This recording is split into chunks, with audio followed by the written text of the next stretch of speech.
So, if you've seen any of my recent videos, you will have witnessed some of the most delusional women on the planet saying things that really can only be described as deliberately disconnected from reality. I'll throw up a couple of videos here on the screen. Basically, it's getting bad. But a central tenet of this delusion that I've noticed is an immense narcissism. The narcissism is something like believing reality can be made in the image of their neuroses or ideology rather than reflective of objective reality. So I wanted to show you guys this video here that blatantly calls out this narcissism that we're seeing an uptick in. Guys, we are seeing an uptick in female narcissism. The delusion that the left requires of its constituents is now bleeding over into the psyches of women, literally indoctrinating them on the level of their everyday thought, so that we're getting to a point where almost everything a leftist woman thinks and says is delusional. This tweeter says, "How much of the female population do you think are narcissists?" And I genuinely do not believe women are intrinsically narcissistic. I don't. I don't think this existed 50 years ago. I don't think this existed 100 years or 200 years ago. I think this is a modern symptom being manifested of the Marxist ideology, of the woke mind virus ideology. I'll explain that more in a moment. How much would you rate yourself on a scale of 1 to 10? I personally would rate myself a 10. Okay, so that first girl is objectively attractive. You could argue she's even a 9, so fine. Moving on. On a scale of 1 to 10. I personally would rate myself a 10. I think... This is where it starts going downhill, as you guys might surmise. I'm a 10. So, this is where, you know, people will say, "Oh, why do you care about a woman being confident?" This isn't about confidence. It's gonna get worse in a moment. You'll see what I'm saying. Because I really think I'm pretty. I think I'm a 10. I know I'm a She's objectively not a 10. 10. I'm confident that I'm a 10. Right, so you're seeing... Okay, this is what I want you to understand. When they say confident, they are talking about the antidote to what they construe as toxic masculinity, which is an embodiment of reality. So Marxism actually has qualms with reality. Marxism, the ideology of the left, disputes aspects of objective reality because of its alignment with postmodernism. This means that women, and oh my gosh, what you're about to see here is crazy, but as a central tenet of the left-wing ideology is to demonize masculinity. When they say I'm confident, what they're saying is my response to masculinity, because men are the ones judging women's appearance. Objectively, that's what the measurement stick is, just in the way men's measurement at the end of the day is going to be the women that they attract, as well as the, you know, objective frameworks of reality, like their competence, etc. But as women say, masculinity is toxic, shouldn't be listened to, and should be disregarded entirely, and that objective reality doesn't exist because Marxism tells them to reject objective frameworks, they're left in no man's land with no tethers to the objective world at all. Motherfucking 10. Good for you. I'm a 10. I'm fat, but I'm a 10. Oh my god, oh my god. So this is where it gets bad. Confident that I'm a 10. I'm a motherfucking 10. Good for you. I'm a 10. I'm fat, but I'm a 10. So this is why these videos are important, because it's demonstrating that women are willing to lie blatantly, willing to say things that are blatantly untrue because reality is oppressive and discriminatory. That is the reason they're lying, is because they think something should come before truth. I'm here to tell you that's the worst idea humanity has ever come up with. Nothing comes before truth. Whatever you put before truth, especially when it aligns with a murderous ideology, that's how catastrophes happen. Wise, I'm probably like a 6. Personality-wise, 10. See, the guy is realistic, etc. Oh, I'm gonna go low. I'll go 2. I don't give a fuck. See, both the guys are realistic because men have to live in objective reality. We're so 10.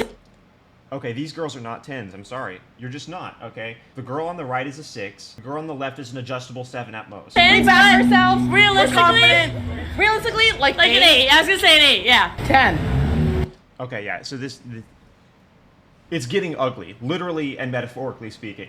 Being feminine and emotional doesn't mean hating truth. Those are separate concepts. The left has infused the soft shell membrane, if you will, of the feminine personality, of the feminine psyche, and said anything that tries to hold you accountable or impose objective frameworks is inherently oppressive. This is a lie. It's a very dangerous lie, and it's the reason why feminists are demonizing masculinity and almost feel compelled to lie on camera, to say the opposite of the truth. It's not as though they, I think, are unwilling to acknowledge if they were in a completely unemotional, anxious state that they're 6s or 7s, which is still above average, by the way. When they hear the question, what goes through their head is, if I give an objective answer, I am giving into oppression. That's the leftist ideology's doing. When you want to create a left-wing tyranny based on the overabundance of compassion, you start by perverting and controlling the feminine psyche. This is why proclivity to abide in left-wing authoritarianism has been measured as literally a feminine temperament in psychology. Without a fucking question. No, BMS, babe. Broke my scale. Broke my actually. fucking scale. 10.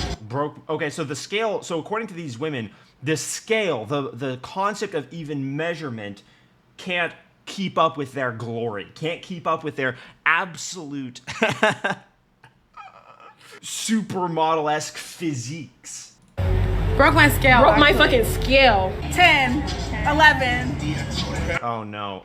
Okay, this one's getting more ugly because you immediately see the triggered emotional state on her face. When she's asked the question, she immediately thinks that she's being attacked. This is the effect of leftist ideology. I would say I'm an 8. Solid. 10. You gotta believe in yourself. Ten. Like, if I'm being honest, I think I'm an 8. 10. Wow, this is incredibly interesting. 10. Oh my gosh, this was so incredibly interesting for so many reasons. Okay, first of all, the Asian girl is more attractive than the other women. So the other women had a stake in her saying that she's a 10. Because if she says, okay, objectively, I'm going to be honest, and she says that she's an 8, which she probably is, then by comparison, the women that both know that they're uglier than she is have to acknowledge that they're lying, that they're delusional, or that they don't care about reality, which is the same as being seen as a fraud. So they have a stake in her lying as well. And so they're basically voicing their frustration that, oh, you're not going to play along in this conspiracy that we all have to abide in the left-wing tyranny of Marxism and moral relativism, where we say any type of objective framework is inherently oppression, and masculinity as a framework of making sense of reality and synthesizing the world is oppressive and toxic. And notice the black girl, who is uglier than the other two. She's a 4. She said, aw. Listen to that again. 10. Listen to that. She's literally expressing her verbal discontentment with a woman hotter than her adhering to reality. Aw, you're not going to play in our delusion? Aw, you're giving into the patriarchy? Aw, you're adhering to reality? What a party pooper. What a drag. 10. How much would you rate yourself on a scale of 1? 10.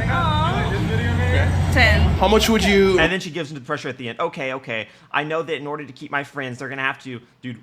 rate yourself on a scale of 1? This is incredibly interesting. I've talked to women about this. Women have admitted this to me before, but women are constantly aware of who the most attractive one is in their friend group. And it is like a major axiom in the way women have relationships. It's actually kind of funny because they know that is their agency, that is their main commodity. That's how their value is perceived to the rest of the world. And that's not a bad thing. Men's value is perceived to the rest of the world based on your social status, your physicality in some cases, etc. But she knows that she's not going to be able to be friends with these girls if she insists that she's an 8, because then they're going to feel too judged by being around her. It's super interesting to see. Okay, fine, I'll give in to the social pressure of Marxism. This is why the left-wing ideology preys on women first and foremost. If only women voted, the country would be 95% blue. If only men voted, the country would be 95% red. 10. How much would you rate yourself on a scale of 1 to 10? On a scale of 1 to 10, I'm 10. I'm Hispanic and I got a fat ass. Oh no. Okay, so, I wonder if they did find women that were actually like not delusional, and they only put together the clips of women that are delusional. But either way, these women do exist and are embodiments. They are emblematic of exactly what I've been describing. The left is making women into narcissists. This is a very serious problem. It's not a problem just because it's embarrassing or cringe. It's a problem because lying to yourself makes your life worse. If these women think that they're 10s, that means that they deserve a 6'4" billionaire. Because in reality, there's not a lot of 10s in the world. And so if these women walk around thinking, oh, I deserve a 6'4" billionaire, meanwhile their stomachs are bulging out of their pants, they're going to be single and childless in their 40s and 50s. And as I talked about in my last video, women who are childless and single in their 40s and 50s are the most miserable demographic of people on the planet. They capture the highest number of people on antidepressant. But the ideology of the left doesn't care about making people miserable. In fact, it's gleeful at the opportunity to make people miserable, because then they can call themselves victims and then consider themselves good people. Because in the inverted intersectionalist hierarchy of Marxism, if you are a victim, you are by default a good person, and you don't have to take accountability to be a good person. You don't have to be an individual. All you have to do is be victimized, and then you're automatically good. So if a woman can say, oh yeah, I'm being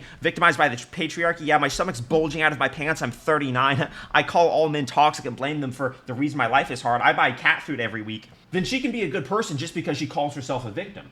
Of course, in the end, you always lose to reality. Your ideology does not trump reality. because men are not going to, put up with this. Because in reality, you are a 4. And if you think that you're a 10, then you're lying to yourself. I don't think women 50 years ago were like this. I really don't. This kind of utter delusion is being promoted by the anti-reality sentiment of the left directly. It is not the right that is morally relativistic and postmodern neo-Marxist and considers any type of objective framework oppression. It is not the right who demonizes people in order to be victims to claim counterfeit virtue. That's the left. That's what cancel culture is. And the left right now is openly authoritarian. If it weren't for Twitter, there would be no free speech on the internet at all. Everything would be controlled. By the way, the reason why leftists don't like free speech is because in free speech you're able to do what I'm doing right now. Expose them as frauds, use the prism of logic, reason, rationality, and say, wait a second, no, I'm not going to play your game of counterfeit virtue, counterfeit morality, counterfeit status games as a result of adhering to a group identity and ideology. I'm going to engage in logic and say the truth. You are not a 10. Your stomach is falling out of your pants. You are not oppressed by men. You should get on the treadmill. Masculinity is not toxic. It's the reason why the world is so easy and civilized for you. Maybe that's the reason why this is happening.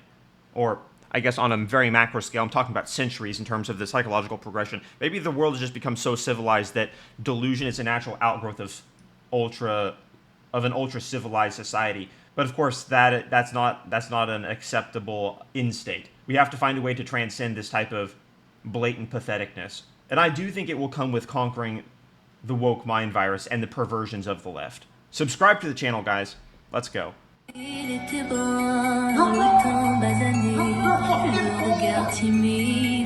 Imagine you're in bed and Top G walks into your room, grabs you by your hair, looks you dead in the eye, and tells you you're a fucking failure. Huh? You're a fucking failure! Stop! Fucking brokey, a wagey, a peon, a peasant, a nobody.